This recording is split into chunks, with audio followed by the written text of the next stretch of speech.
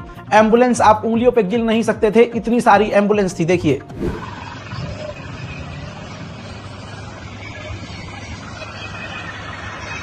मेरे दोस्तों, इसके बाद हिजबुल्लाह ने इजराइल के ऊपर हमले रोके नहीं, बल्कि कई रॉकेट हिजबुल्लाह की तरफ से इजराइल पर दागे गए।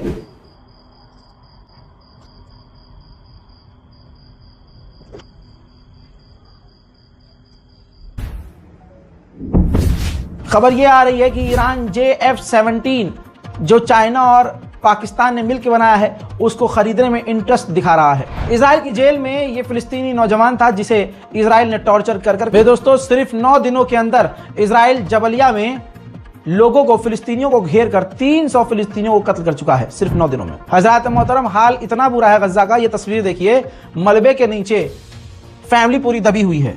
इजराइल दोबारा से उस पर हमला ना करे, लिहाजा वहां के लोग लिख रहे हैं अरबी में कि इस मलबे के नीचे पूरा परिवार दबा हुआ है जिसे हम निकाल नहीं पा रहे हैं। इजराइल ने पूरी ताकत से पूरे गजा पर भारी बमबारी करके बड़ी तबाही मचाई है। तबाही का मंजर मैं दिखाना चाहूंगा।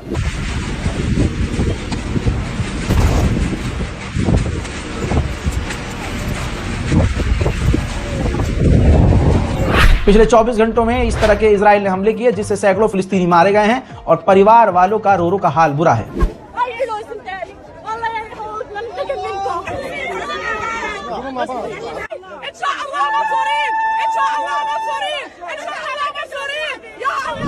मौत के आंकड़े बढ़ते जा रहे हैं। 42,227 मौतें अब तक गजा में हो चुकी हैं। मेरे दोस्तों, इस खूबसूरत बच्ची को देखिए। खान यूनिस के इलाके में इजराइल ने बमबारी करके इस बच्ची के पूरे परिवार को कत्ल कर दिया। अब ये मौत के मुंह में अपने पूरे परिवार की इकलौती बच्ची यानी मेंबर बची है। वहीं जेरूशलम के इलाके से फिलिस्तीनियों को इजराइल की मिलिट्री गिरफ्तार कर रही है।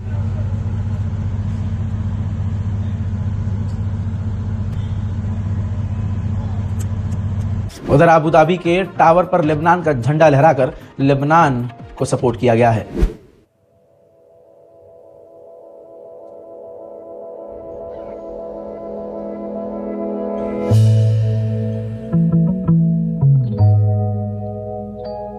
उधर जर्मनी में जो लेबनान और गाजा में मारे जा रहे हैं उनके लिए अनोखा प्रदर्शन किया जा रहा है।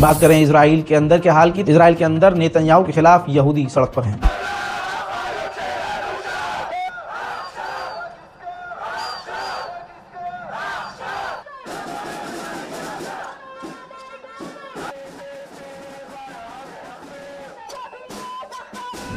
वहीं सऊदी अरब ने लंबे समय के बाद निंदा की है इजराइल की और इजराइल के उस फैसले की जो UNRWA के हेडक्वार्टर को सीज करके उसे तोड़कर वहां सेटलमेंट बनाने का ऐलान किया है। सऊदी अरब के विदेश मंत्री ने इसकी निंदा की है। एशिया की सबसे बड़ी मीटिंग के दौरान इंडोनेशिया ने कहा है कि एशिया के तमाम देश फिलिस्तीन को मान्यता दे दें। वहीं हजरात मोहतरम डच के एक लॉयर ने डच के अंदर ही इजराइल के 1000 सैनिकों के खिलाफ कंप्लेंट याचिका दायर की है। हजरात मोहतरम, ब्रेकिंग न्यूज में ये तमाम वो बड़ी जानकारियां हैं जो आपके लिए जरूरी थी।